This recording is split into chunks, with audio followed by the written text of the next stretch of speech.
The song you're hearing probably doesn't need an introduction, but it's called Assemble the Bird, and it's from the 1999 PS1 game A Bug's Life, which of course is a video game adaptation of the Pixar film. It was composed by Andy Blythe and Martin O'Donnell. I first played this game as a spry 7-year-old, and I wore out the disc. Its soundtrack has stayed with me for more than 20 years. I hear it now, and I love it like I did then. This is partly due to nostalgia, there's no two ways about it, but I wonder if my appreciation for the music runs deeper than that. I wonder if it's objectively good on its own terms. I wonder too, if they just don't make music like this anymore. I'm no Luddite about modern games, to be clear. For example, I'm really keen to play Armored Core 6, and I was pumped to see VaatiVidya's gameplay dive, which released a couple of weeks ago. I also really enjoyed watching the recent Summer Game Fest and Xbox Game Showcase, and I don't even own an Xbox. I see these meticulously crafted AAA titles, however, and it's pretty clear that the lion's share of the creative investment has gone, and continues to go, to graphical fidelity. This is not really a hot take. Yahtzee Croshaw, for example, has talked about it to death. With the exception of rhythm games like Hi-Fi Rush and games with licensed music like, say, GTA, music is a supporting function. It's table stakes, it's one of the boxes you gotta tick. Music in AAA video games, I believe, has been commoditized. I've watched a heap of gameplay videos in the last few months, from Star Wars Outlaws to Starfield, and have not once been struck by an innovative or purposeful use of music. None have had bad music, to be clear. I know there are talented composers behind these projects. I would just argue that most AAA game developers don't commonly use composers as key leaders who drive or influence the overall creative direction. Music serves the strategy, not really the other way around. This is particularly true of games presented with cinematic codes and conventions like Forspoken or God of War Ragnarok. These games tend not to deal in instantly recognisable or memorable themes and leitmotifs, instead relying mostly on large orchestral compositions to support what you're seeing and doing. So the music signifies drama and action, of course, but what they're actually playing doesn't really matter. It doesn't immerse you per se, or at least not me. It simply satisfies the requirement of not having an oddly silent battle sequence or cutscene. Action game A requires action game music B. It's as simple as that. To test my thinking on this, I crawled reviews of 6 of the most recent AAA games across 5 major reviewing outlets. Being extra conservative with a pool of 27 bona fide reviews, just 6 of them, or 23%, mentioned anything about the music in these games. And, of the 23% of reviews that did mention music or soundtracking, 80% only dedicated a single sentence to the topic. Maybe critics respond to gamer interests, or gamer interests have developed as a result of criticism. Either way, no one really seems to care about music, so it makes sense that AAA games wouldn't prioritise it. There's perhaps one exception that tests this rule: Nintendo.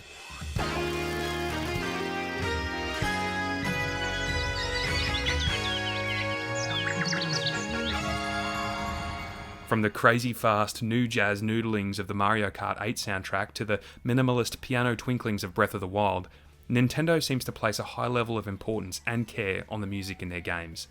I'll come back to this later because it's not as simple as it seems. Let's bring it back to A Bug's Life on PS1. Basically, what I'm saying with all this is that the soundtrack was excellent and memorable, and I think its excellence goes beyond the trickery of nostalgia. It's a sweet, bouncy springtime piece that reflects the hope and optimism of the narrative at this point in the game. It's a sunny day, and Flick and his team are building a daring weapon to take on their grasshopper oppressors. War is on the horizon, but right now we're at home, peacefully but enthusiastically working toward a common cause. The composition is made up of bright, fluttering flutes and a driving percussion section with multiple layers. Its guitar lines almost remind you of Led Zeppelin's Over the Hills and Far Away, or something by Paul Simon from his Graceland album. I don't know for sure, but the song appears to have some Mbakanga or Zydeco elements to it. It's bloody brilliant. I'm also saying it improved the fundamental experience of the game. This was the case with a lot of games in the PS1 era. And, lest you PC gamers think I've missed a trick, music was also a critical element of old desktop games. The Secret of Monkey Island and its adaptive soundtrack leaps to mind as a really good example. So the question is this: why did music have a position of creative authority in games then, and why doesn't it have that authority now? I think the primary reason is that music was used as a kind of sensory disguise back then, or perhaps sensory enhancer is more accurate. Coding 3D polygons wasn't easy back in '99, it still isn't, and even at their best, environments and character models still looked a little shitty. So what do you do to ensure that your creative product meets acceptable levels of aesthetic decency? You stimulate other sensory inputs. Maybe the game doesn't look so hot, but when you layer on the sound design, music, controller vibrations, and so on, you get something that more resembles a work of art than it does a mess of jittering pixels. In the PS1 era, music had more of a job to do because it was tasked with making a game more pleasurable in real, noticeable terms. Music doesn't have to do that anymore because graphics and sound effects are now at what we call a AAA level, whatever that means. Tying my earlier point about Nintendo in, consider this. Nintendo is arguably the only major developer that still cares about the creative identity of music within its games, and it is also the only major developer that crafts games for underpowered hardware. Maybe it's coincidental, but I don't think so. Nintendo's game design philosophy has always put mechanics, fun, and atmosphere before graphics. If hardware is a limitation, you're always going to prioritize whatever takes up less memory. It just so happens that music is cheaper in terms of data, while also being more artful. But there's an interesting caveat to this. Tears of the Kingdom has been critically acclaimed for its mechanics and explorative breadth, but it's also the first Zelda game since Majora's Mask to operate blatantly from a template, the template, in this case, being Breath of the Wild. If what DJ Peach Cobbler said in his recent review of Tears of the Kingdom is true, that Tears of the Kingdom is Nintendo's attempt to play with the AAA open-world sandbox big boys, is it not also interesting that it's Nintendo's first Zelda game, again, probably since Majora's Mask, to almost completely reuse its soundtrack? Is Nintendo, in trying to compete with the average Western AAA title, exploiting the same cost-saving measures that its Western counterparts do? Is it using the same playbook in which music doesn't really matter anymore? Something to think about. Maybe I'm totally wrong about the soundtrack for A Bug's Life, which would also make me wrong about GoldenEye N64, Ocarina of Time, Pandemonium, and other titles from my so-called golden era of video game music. Maybe I'm remembering with greater fondness and clarity than they deserve. But consider two things. Here's the first one. Why do we venerate the soundtracks for more recent games like Undertale or Stardew Valley? Is it because these games emulate older games, and so adopt those older approaches to creative construction? I think so. If that's true, you can't say we enjoy these soundtracks purely through rose-tinted headphones, because there's no nostalgia for the songs themselves. Maybe what we have nostalgia for is a time when the idea of songs actually mattered. The second thing is this. How many young folks playing today's AAA blockbuster titles will be able to recall and discuss the music they heard while playing? Somehow, I just don't think that number will be very high. Honestly, I hope I'm wrong. Now, you might be asking yourself, who cares? Why does every game have to have a memorable soundtrack? That's a fair point, and my answer is this. Probably no one. I just really like beautiful music, and especially when it's used in novel ways that complement the gaming experience.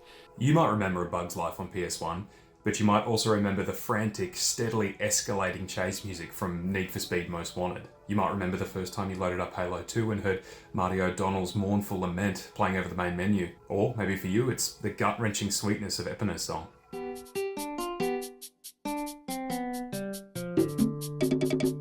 Wouldn't it be really cool if the composer for Star Wars Outlaws looked at the game's main character, the criminal scoundrel Kay Vess, and said, right, we're going to make a composition complete with themes and motifs that perfectly encapsulate this character. We're going to take her traits, her compassion, spunk, dry sense of humour, then we're going to take some elements from the world around her, dust, metal, alien liquor, blast of fire, the heat of the desert and the coldness of space. Let's take each of these elements and map an instrument or melodic idea to it. Violins and cellos and other orchestral mainstays are off limits. This is a limitation we're going to impose on ourselves. Then, we're going to mix it all up into a theme. Kay Vess's theme. Whenever you hear it, you'll think of her story, her attitude, the things she has said and done. When you hear a sadder or minor key-based version of it, you'll know she's suffering through some internal crisis. When you hear it played by an ensemble of digitally altered, futuristic-sounding brass instruments, however, you'll know she's on her way back up. I loathe to use the following term, especially since a few people fussed at me for using Soundfeel in my previous video, but I think games have an issue with ludo-musical dissonance in this way. In AAA games with this kind of dissonance, the action doesn't really match the music. The two are mutually exclusive. No one even considers that they should relate. The former makes up 98% of the experience, and the latter 2% is simply window dressing. I think Outlaws might have this problem. Imagine if it was like The Wind Waker, where you heard a musical sting every time Kay Vess fired her blaster or threw a grenade or made a kill. Wouldn't that punctuate the action in a really satisfying way? Isn't that the kind of interesting game design that endears a game to you almost without you realising it?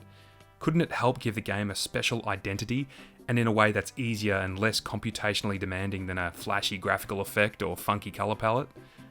Purposeful music is what makes a character and their game memorable. I wonder if Ubisoft will spend as much time on that as they do stitching the 4K seams on K vs 4K pants. Somehow I doubt it.